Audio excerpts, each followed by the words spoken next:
Yeah, whenever you hear a theory described as elegant, watch out. Right.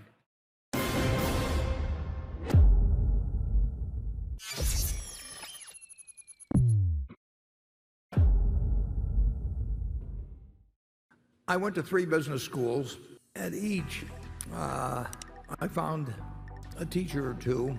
I went to one specifically to get, but each one of them I found a teacher or two that anti-business school here at all.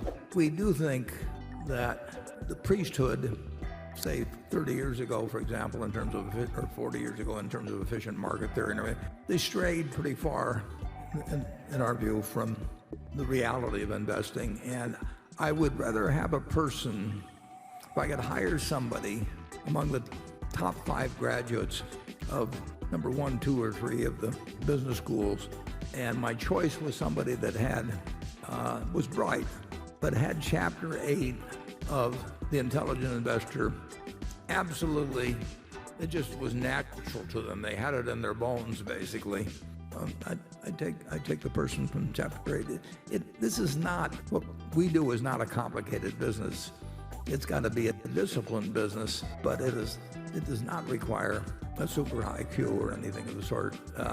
And there are a few fundamentals that are incredibly important, and you do have to understand accounting, and it helps to get out and talk to consumers and start thinking like a consumer in many ways in certain industries, all of that. But it just doesn't require advanced learning. And I didn't want to go to college, so I don't know whether I would have done better or worse if I'd just quit after high school, and read the books I read and all of that. I think that if you run into a few great teachers and they really change the way you see the world to some degree, you're lucky, and you can find them in academia, and you can find them in ordinary life. And I've been extraordinarily lucky in having great teachers, including Charlie. I mean, Charlie's been a wonderful teacher.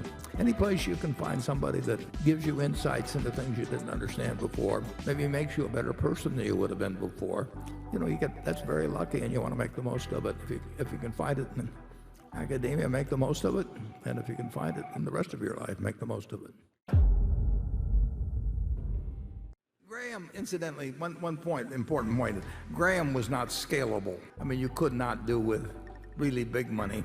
And when I worked for Graham Newman Corp, here he was, the dean of all analysts, and he was an intellect above all others around that time. But the investment fund was $6 million, and the partnership that worked in tandem with the investment company also had about $6 million in it. So we had $12 million we were working with. Now you can make adjustments for inflation and everything, but it was just a tiny amount. It wasn't really scalable, and the truth is Graham didn't care, because he really wasn't interested in making a lot of money for himself.